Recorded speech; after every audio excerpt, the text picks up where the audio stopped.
welcome back everyone to our 7th episode of our Fake Nerds Watch for Star Trek Picard. I'm Brandon T. McClure, co-host of the Fake Nerd Podcast. 8. And this is the 7th. It's 8. We got 2 more episodes left. Oh, 9, you're 10. right. It is 8. Yeah. Last week was 8. Yeah. Yeah. Well, correcting me as always is Michael Karls of the Downright Nerdy Podcast. Hi. It's the 8th episode. Thank you very much. I'm sorry. Our YouTube page is a little behind at the time that you're watching this, so I got a little confuzzled with what episode we're doing. But we do have different shirts on this time, so we do, good. unlike last nice time. and fresh. Yeah. Wash these this time. Yeah. I see you're wearing our shirt. Had to. Yeah, that's a good shirt. I'm really happy how that turned out. So these are some of the most, not only are they awesome shirts, but they're the most comfortable shirts. Like, I don't know what they're made of, but the TeePublic, I think, is where you go through, right? Yeah. TeePublic for your fake nerds. That's where we end up doing our Downright Nerdy shirts, which I still haven't gotten one.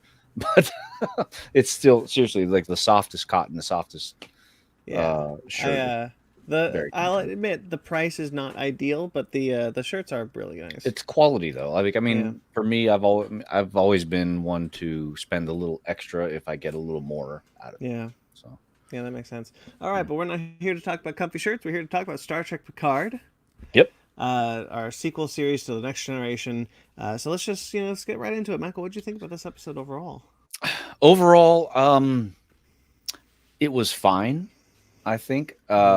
I feel like we've been kind of spoiled the past few weeks with really good episodes. To be quite honest, I was the back of my head, I was thinking to myself, man, it can't keep up. Can this really keep up all the good episodes and all that? And I was actually kind of bracing for a dip in the roller coaster here. But it wasn't a big dip. I still enjoyed it.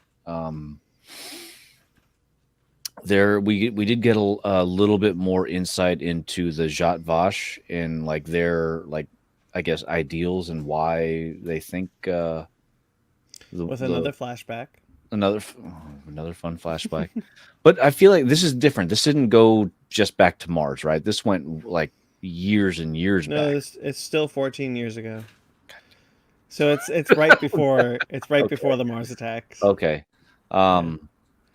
But correct me if I'm wrong. The 7 or 8 worlds, right? It's 8 worlds.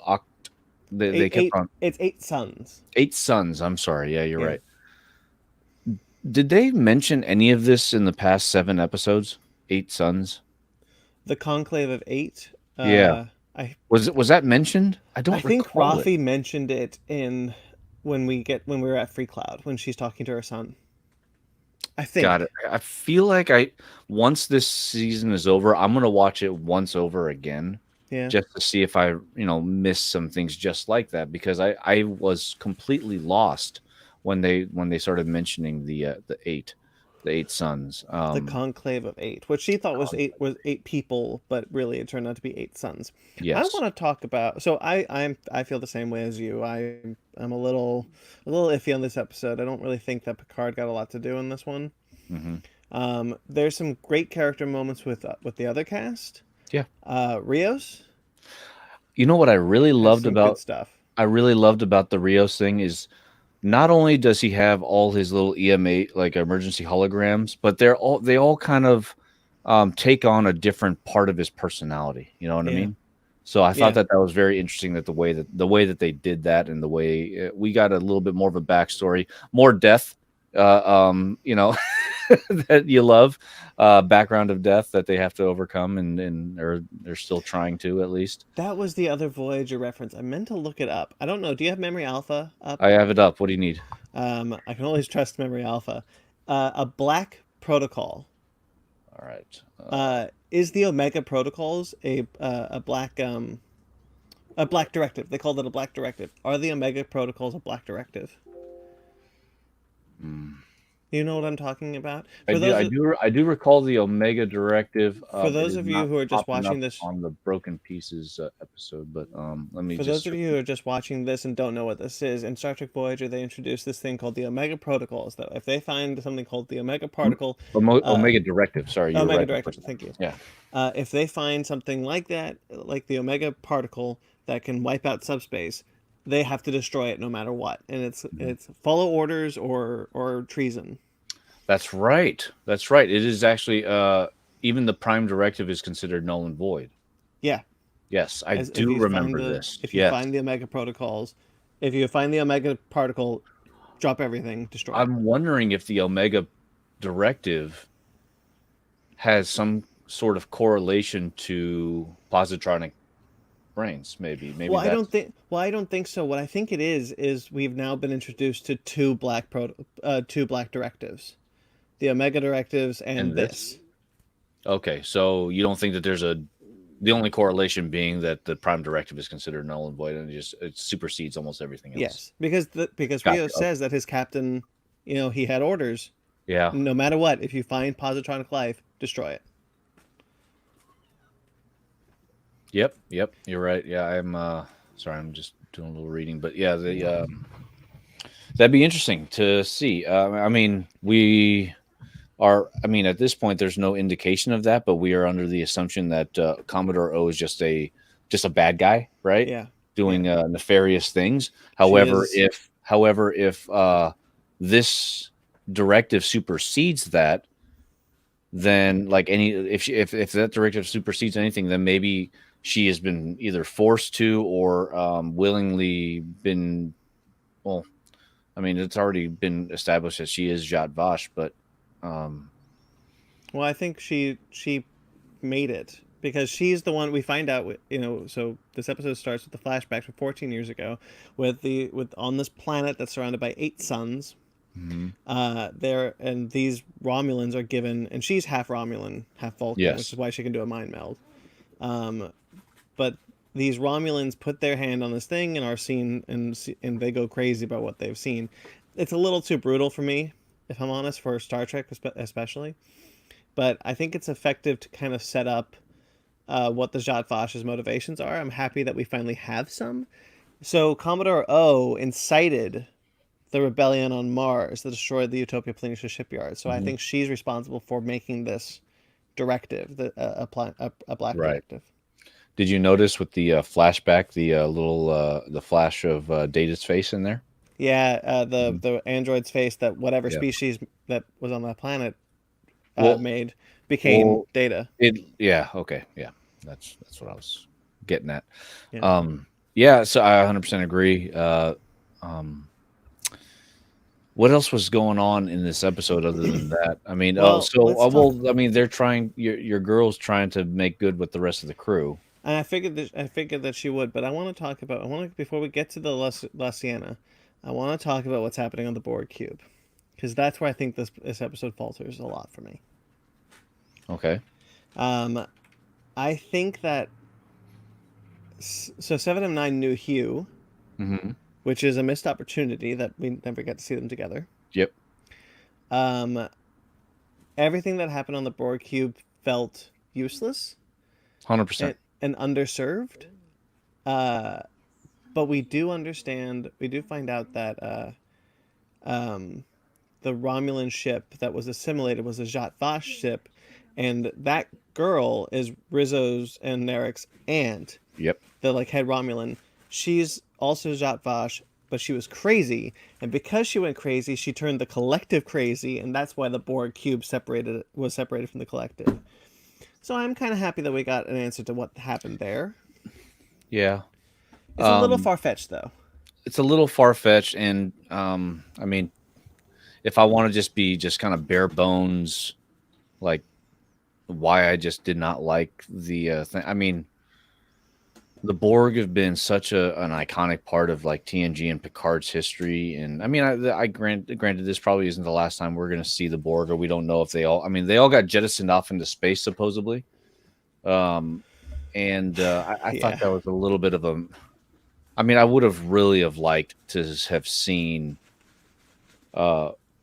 the Romulans on there just starting to battle a bunch of Borg that are finally waking up or whatever. Like I wish that 7 and 9 was able to plug in just a little quicker, and she tried, like the main Jot Foss chick tried to open up the doors to do them all out, but 7 stopped it, and all these Borg started waking up all of a sudden, right? Right. So here's the issue, I think, narratively that comes up with this.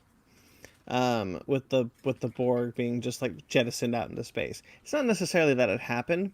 There's a couple of problems with it narratively I see, which is that one, we've spent the entire season learning to feel bad for the Borg. They're victims, right? Mm-hmm. They're not monsters. They're victims. And I think that's a cool way to go about it. And then you get us to the point where we care about the Borg, we care about the XBs, or at least in principle we should. And then you kill them all. Literally all of them. Yeah. You kill the entire XB community, and you destroy it, and you jettison all the Borg out into space. Which, by the way, there's my girlfriend. Which, by the way, the Borg can breathe in space. That's right. Yeah. I mean, why can't 7 just beam everybody back? Exactly. That bugged me because you just forget something. You just forget. Yeah, I completely forgot about that, to be quite honest with you. Yeah. Yeah. We see in Star Trek First Contact. Yeah, they were doing on the bottom of the ship. On the deflector dish, yeah. Yeah. So that bugged me. And then the other thing that bugged me was that 7 of 9 treats it as like, I don't know if I'm gonna want to disconnect from the Borg, and then just like, oh yeah, whatever. Fine. Yeah, it was. Yeah, that was. The whole thing felt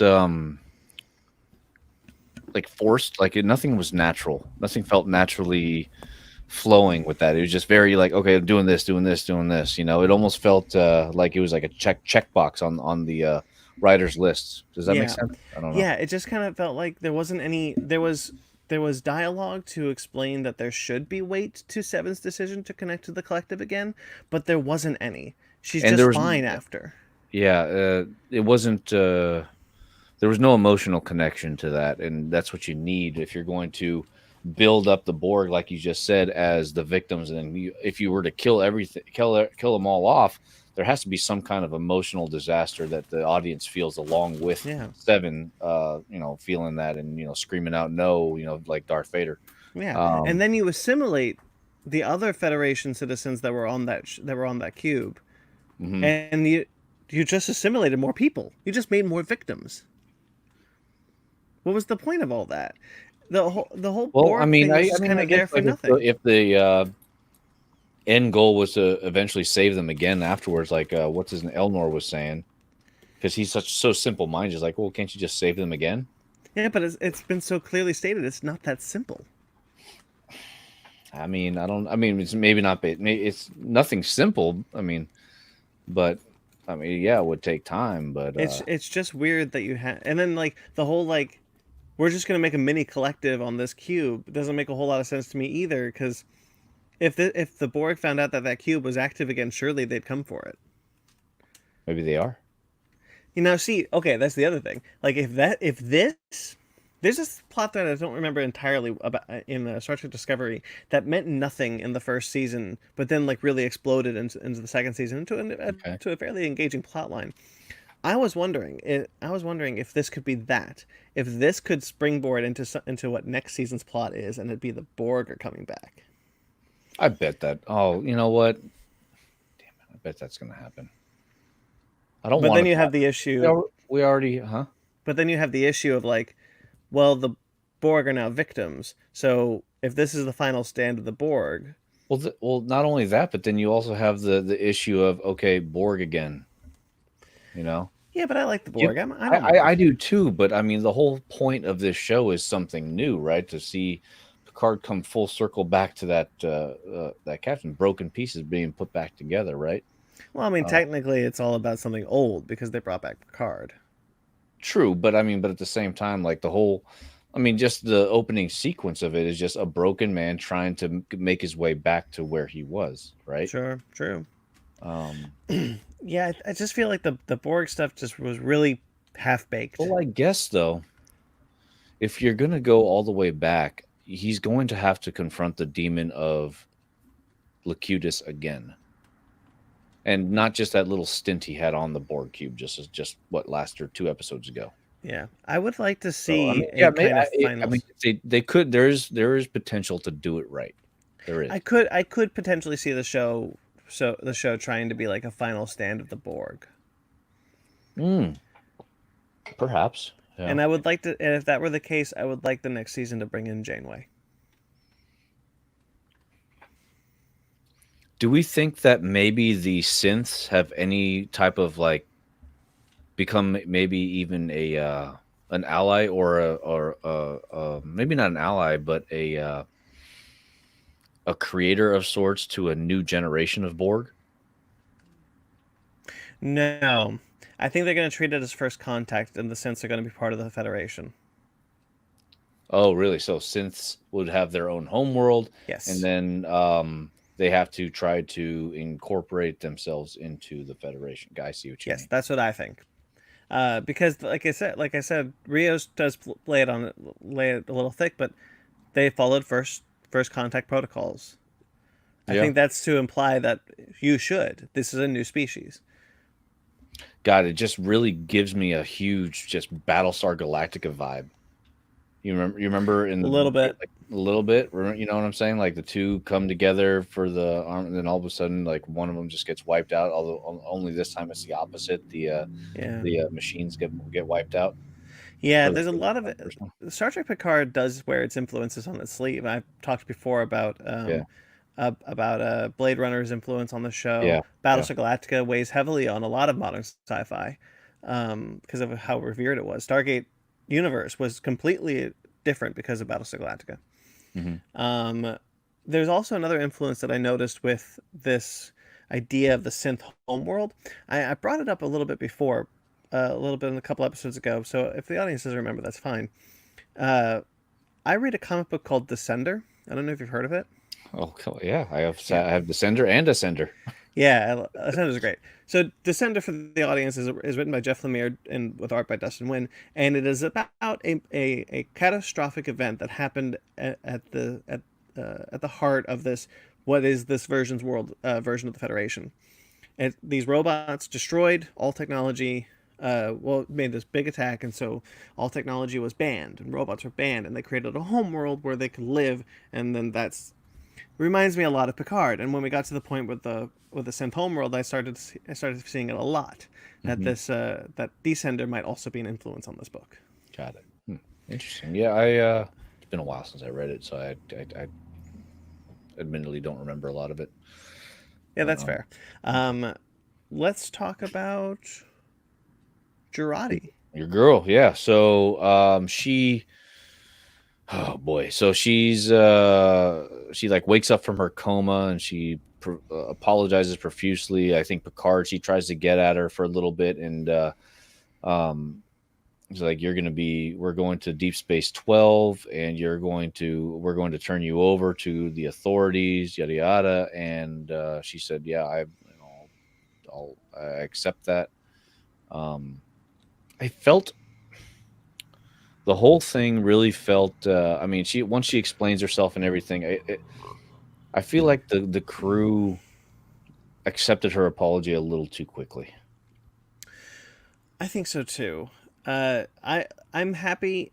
Again, I'm sorry. Just real quick, let me just finish this because I just got this in my head. Just the same as the emotionless Borg 7 of 9 plot thing that we just talked about. It felt like just a checkbox that they had to check off. Nothing felt smooth. It was very choppy and forced.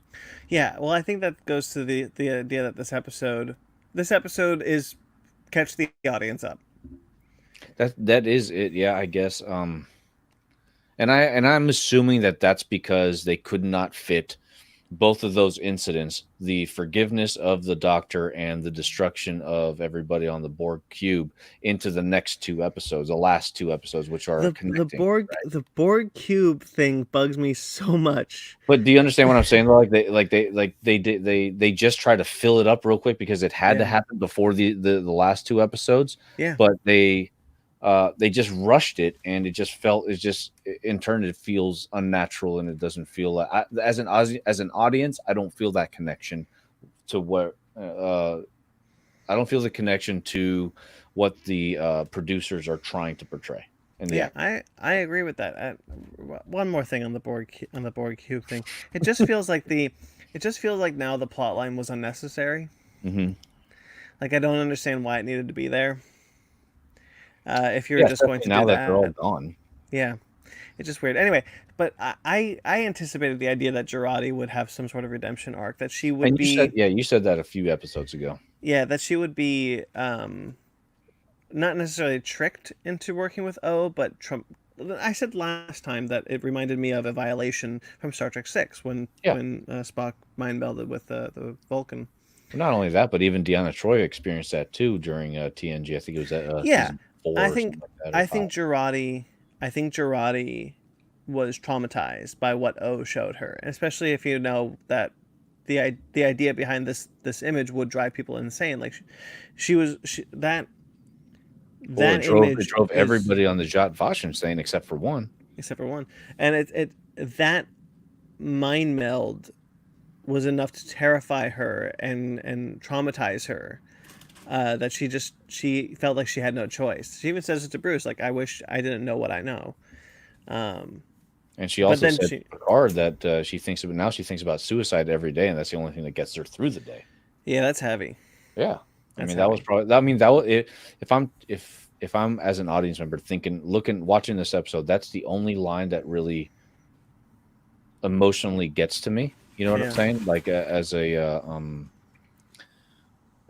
line that, or I mean, even as a performance from the actor, just trying to portray what they're trying to instill in all of us. But just that one line doesn't do it for me. It has to flow a little bit more. Like, I almost want like another extra episode for them to stretch this episode out so that we can get more flow to it, I guess, if that makes sense. I would have preferred more to one of these plot lines, the A, B, or C plot line. I think just one of them needs more time to breathe. You know what the board kind of reminded me of? I'm sorry, going back to it. The last season of Game of Thrones, when you built up the White Walkers so much over the first few seasons, and all of a sudden they're just gone 2 episodes before the last episode. Oh, hey. My cat is going crazy. All right, let's start that over. What were you saying? I was saying is the board remind me a lot of the last season of Game of Thrones with the White Walkers, where you built them up this entire first season or the first parts of the season, then you kill them all off right before, like 2 episodes before the last episode. It had that feeling of disappointment when it happened. I can only relate on a superficial level. I did not see Game of Thrones. Okay. But yeah, I understand what you're trying to say there. Let's chat about. Spoiled it for you. No, it's fine. I was never gonna watch it. Okay. Let's chat about the other kind of half-baked plot line, which is Rafi trying to figure out what happened to Rios. Yeah, I mean, I thought that was okay. It still the was more fun part. It's the most fun out of everything. I think she was the strongest point of this episode. Yeah, but at the same time, it still jumped around a little too much. Like, if they really wanted to, like, I just go back to what I just said. Stretch this episode over a period of 2 episodes. That way, everybody gets enough time for their storyline to build. Because even though this was the most fun, it still jumped around a lot. Like, she was making correlations with the navigator and the engineer, which I feel like could have used a little bit more explanation. Like, how did that work in her brain that like these 2 things connected? Didn't make much sense to me. Yeah. I would have liked a little bit more background with that. Yeah, I agree with that. I think Rafi. Fun. Yeah, I like Rafi's plotline a lot in this one. I don't, like I said, it's half-baked. They're all half-baked, but I think Rafi's the most fun. She's kind of giddy about the fact that she was right all this time. I think she's giddy because she understands, like, hey, she's getting somewhere. She's figuring it out on her own, sober, and and she's like kind of getting back in that mindset of trying to help JL out as best she can, and just trying. I'm saying JL now from now on, just because you said that. But you know what I'm saying, though. But the most interesting part of her storyline are all 5 of the different Rioses, I think. Yeah, I really like. I like the EMHs on the emergency holograms on that ship are so cool. Yeah, I think those are a lot of fun. And I love how they all have different accents. They all have, well, it's funny. I like that she mistakes them for him every now and then. Mm-hmm. I appreciated. I actually appreciated the Walkman joke when she goes into his quarters.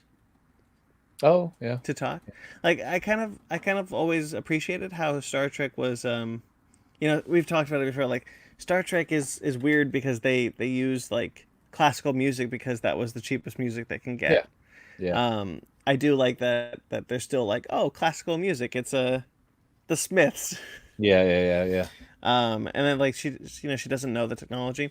There's a couple of times actually now that I'm thinking about it, like, the technology is like a couple hundred years old. So, and she doesn't, names get switched a lot of the time. Doctor Who had a joke about it once. And then Picard not knowing how to navigate the ship. Oh yeah. I could have done without the like, here I go. It's like, wait, actually, but it's been a long time. He hasn't had to fly a ship in. I mean, everything else back in his day was an actual like physical thing he had to tap, right? Well, even when he was in Starfleet, like if you follow the comic logic, he would know how a holo screen would work. He just wouldn't know how. Well, I mean, he uses the holo screen on his in his ready room or his ready room. Because he couldn't tear down the damn set. We spent money on this. We'll damn well use it. Yep. Yeah, but I mean, he wouldn't necessarily know how to fly a ship. It's like an old man wouldn't know how to work an iPhone. Yeah, exactly. I didn't mind that so much. I saw a little bit of online of a pushback of that one because of the I'm just really glad that they didn't say, "Oh, classical music," and then she starts playing Katy Perry or something like that. I would have lost it. That's a joke from Star Trek Picard. Yeah, I would have turned it off. I really would have, and it would have taken me a little bit to actually turn it back on. He's not a Katy Perry guy. I hope not. He's a Smiths guy. So let's see.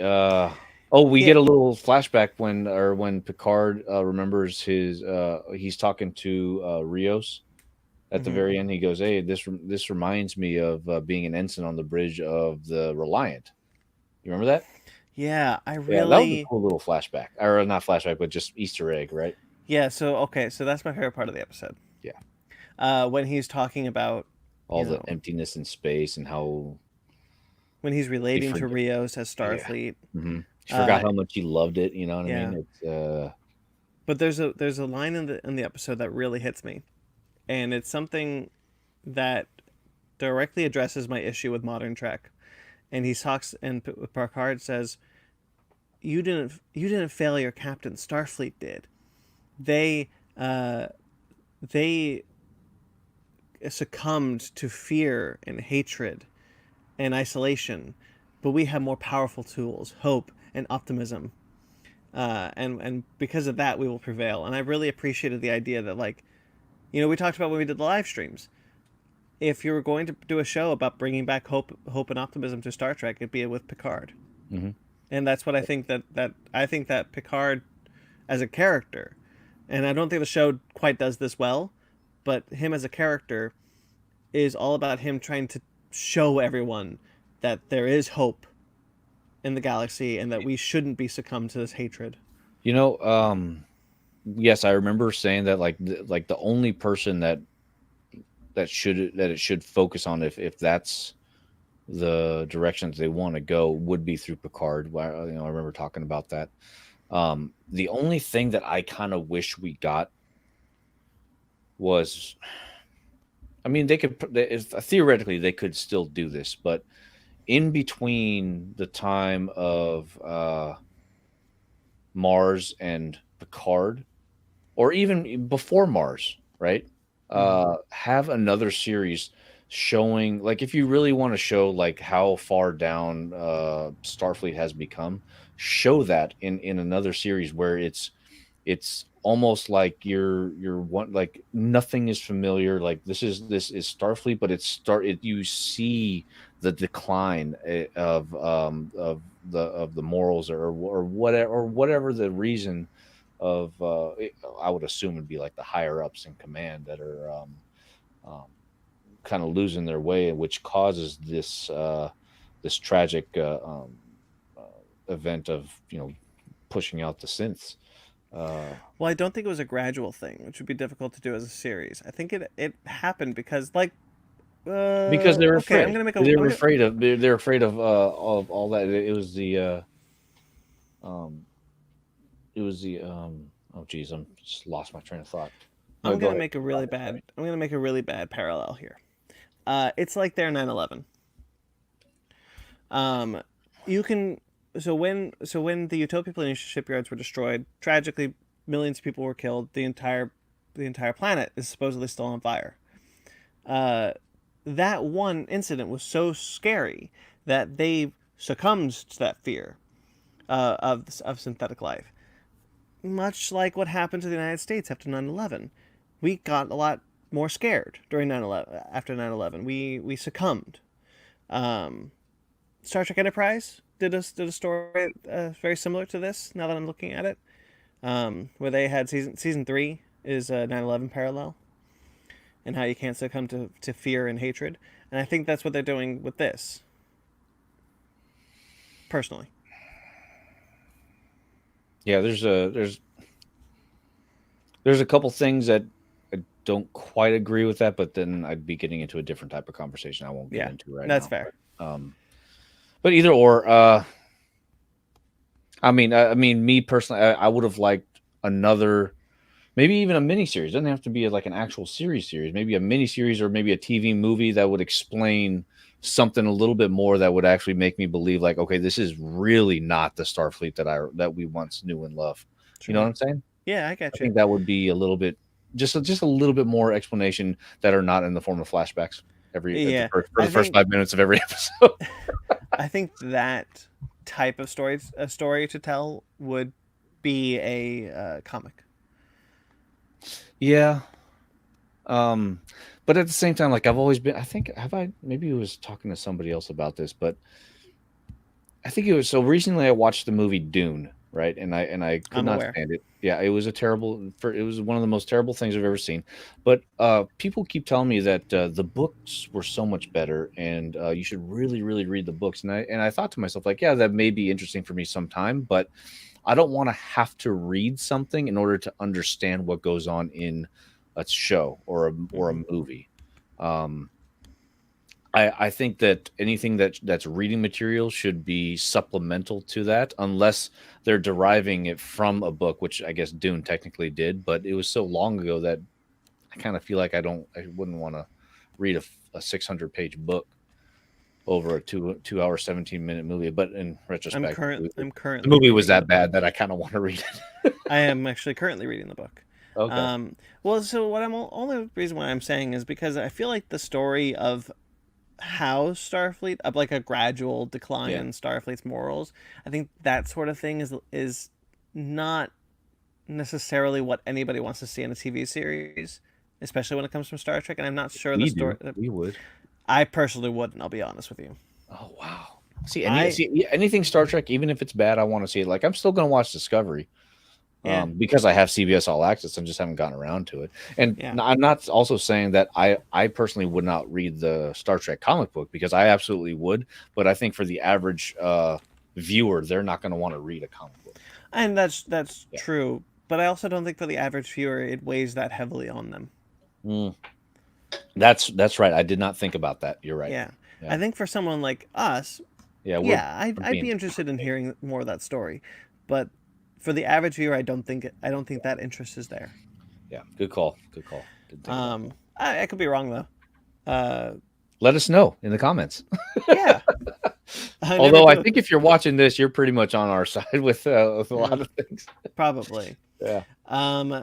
Yeah. So Soji now knows where her home is, and how to get there, specifically through a Borg transwarp conduit. Yeah. And she said she didn't know how to access that until just recently, right? She knew where it was. She knew where it was, and then she was able to take over Rios' ship in 10 seconds or something like that. Well, she's an android. Data could do it. That was kind of neat. No, I'm not saying that was bad. I thought that was kind of neat. Got a little force field, and somehow he was able to like sing her a lullaby, and then all of a sudden, I like that. I like his kind of his trick to make sure that his ship is always his. Yeah, sing it to sleep. Yeah, that was kind of interesting. I actually had to rewind that just to kind of understand it once more. I like the little conference room moment when they're sitting at their little table and talking about like what they know, like bringing all the plot threads together in a cohesive story. I appreciated that. Yeah. The transwarp conduit brings up an interesting thing for me. Yeah. I have a sneaking suspicion this show is supposed to be a sequel to Voyager. Shocking. I thought I almost. No, I mean that the main character is Admiral Janeway. Oh. So I could be completely off base, but I'm curious now. There is a lot of Voyager parallels, a lot of Voyager callbacks, more Voyager callbacks than there are for any other Star Trek show, including The Next Generation. Yeah, I'll agree with that. The transwarp conduit, the Borg transwarp conduit, is from Voyager. Yes. 709 is from Voyager. Yes. Icheb dies in one of the episodes. Voyager. The Borg Queen Cell has tech introduced from Voyager. Mm-hmm. A lot of Voyager stuff. And I think now I know that Picard helped break the story for the series. That Patrick Stewart helped break the story for the series. But I wonder if the initial pitch to CBS, not necessarily to an actor, was what if we do a Janeway series? And the only reason only reason why they didn't go with it was because there's not enough iconic characters on Voyager. Okay, so let me ask you this. What if each season of the series is called something different? This series is called Star Trek Picard. Next season will be called Star Trek Janeway. Next series will be Star Trek Cisco. I've thought about that, but the next series has Guinan. Okay, maybe the first two seasons are Picard. The second two are Janeway. I don't know. You remember? I don't know if you remember. Q. I don't know if you remember, but the initial pitch for Discovery was an anthology show. Oh, really? Yeah, every season was going to be set in a different time period in Star Trek's lore. I think that went out the door pretty early, but I wonder if some of the ideas that are in Picard were from that initial pitch. Maybe like the next season would have been a Janeway series, or I just wonder if perhaps we're just seeing a bunch of story elements that came from a different show within Picard, a show more connected to Voyager. Maybe. How long has it been since you last saw all of Voyager? So I've never seen all of Voyager, but it's been a while since I've seen Voyager. Oh, you need to get on that. It's such a good show. Okay, so I'm trying to go through all the Star Trek shows from beginning to end. Okay, I've been doing it for a couple of years. I started with Enterprise, then TOS, then Next Generation, and I got through DS9, and then my girlfriend started watching DS9 with me. So we haven't had a chance to finish it yet, but as soon as we're done with DS9, I'm going to go to Voyager. It's good. You know what's really fun to do? You know what's really fun to do is watch it in that timeline that you're doing, but there are some overlapping, like a year, right, of DS9 and Voyager, and then you watch it back and forth every now and then. It's really fun to do that too. Yeah, I thought about doing that. I really like Voyager. I saw a lot of the episodes I saw of Voyager. I really enjoyed. I used to have a couple of sets that would have various episodes. The Year of Hell. Okay. Yeah. 7 and 9's first episode. I've always enjoyed. The finale is incredible. Yep. So yeah, I just kind of wonder, going back to Picard, I just kind of wonder if we're seeing some story elements seep in from a Janeway show. I wouldn't be surprised. I mean, at this point, I don't really feel like we're gonna get her as a main character just yet. I mean, I'll have to wait till the next couple episodes. I would really like to see her come back, though. I mean, so would I, but I don't think she'll make a huge splash. I agree. Yeah. Oh, what do you think? Oh, what do you think about the F-bomb lady, the F-bomb admiral? I forgot her name. She's the only one who drops F-bombs. Yeah, she's always dropping the F-bombs. What Are you used to the F-bombs yet? No. No, I'm not. Every time There's that comes out of her, so much. every time that comes out of specifically that admiral's mouth, I'm just like, oh no. Yeah, she gives them what, a fleet of 10 ships? Do you think she was actually going to do it? I thought she is doing it. Well, because they're not rendezvousing with the fleet at Deep Space Nine, as Deep Space 12 anymore. They're going through the transwarp conduit to get to the. But there's going to be a fleet waiting at Deep Space 12 for Picard, right? Do you think there will be, or do you because think she's playing that him? conversation happened before they went to the transwarp conduit? I know, but do you think? But I'm wondering, do you think she's going to betray him? No, I don't think so. I think that she is not. She's not like, oh, she's different. She just thinks Picard's a crazy old man, and I think that she could be swayed to his side if the evidence presents itself. I understand that. I don't really trust anybody in Starfleet right now, I'll be honest. Yeah, true. Yeah. They're all crooked as far as I'm concerned. Mm-hmm. No, I'm just curious if she was going to like arrest him or something. Yeah. I don't think so. Because I think that the evidence that Picard has is just too much. Yeah. Yeah, this episode, it's not as... I think we're about done. What do you think? Yeah. I don't really have much else to say about it. Yeah, I think this episode was kind of lackluster, especially when you could come off of last week's, which last week's was incredible. Yeah. It's hard to beat. Once you get those incredible episodes, it's hard to keep pace. I just hope the last two episodes deliver. Yeah, so the last two episodes are part 1 and 2. Yes. Season finale. And we're going to the Sith home. That's not the Sith. Sith homeworld? Yeah, we're going. Okay, hell yeah. The Synth homeworld. We're going to what's the Sith homeworld? I used to know it. It starts with a K. I have it right here. Do you really? Yeah, because I have Darth Bane's here. Well, hold up that book. That's not a Star Trek book. What are you doing? No, this series. I'm sorry, just going off on a Star Wars tangent. This trilogy, the Darth Bane trilogy, is among my favorite trilogies across all genres.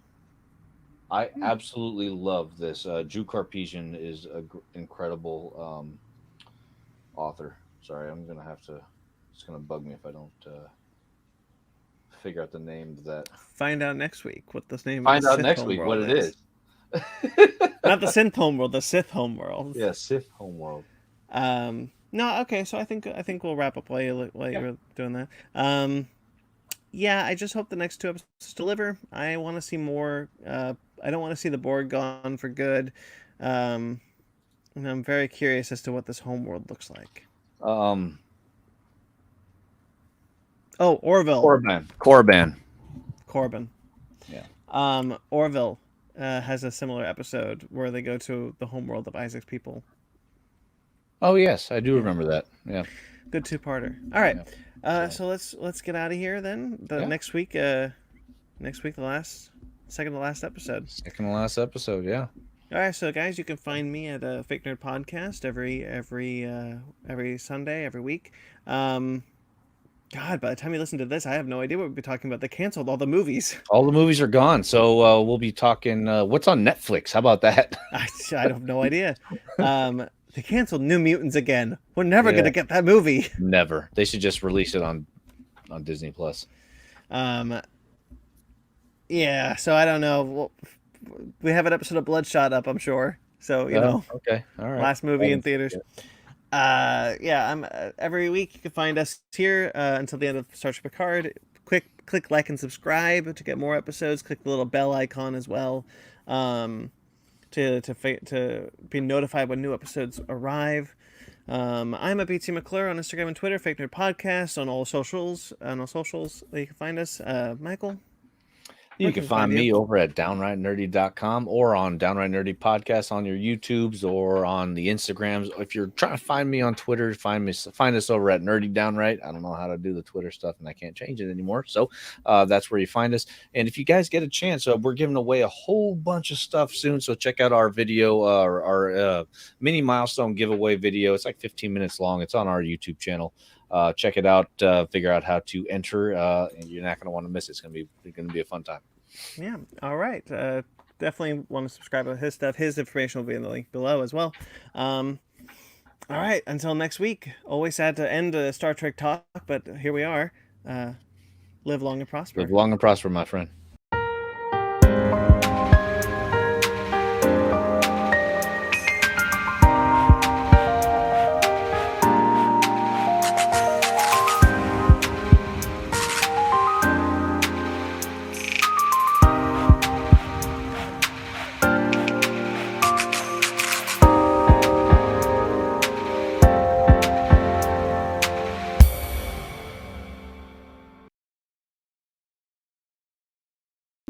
Get this road on the show. Road on the show. Can you believe they canceled all the movies? Pretty much, right? It's yeah. Whatever. All right. Here we go. So many movies. Zara. Don't talk to the cat. Sam, if you're watching, this should all be bloopers at the end.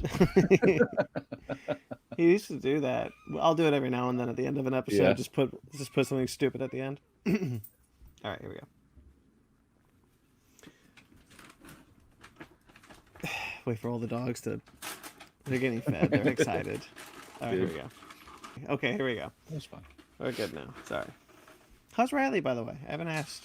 She's doing real good, man. She's working right now. Yeah. Yeah.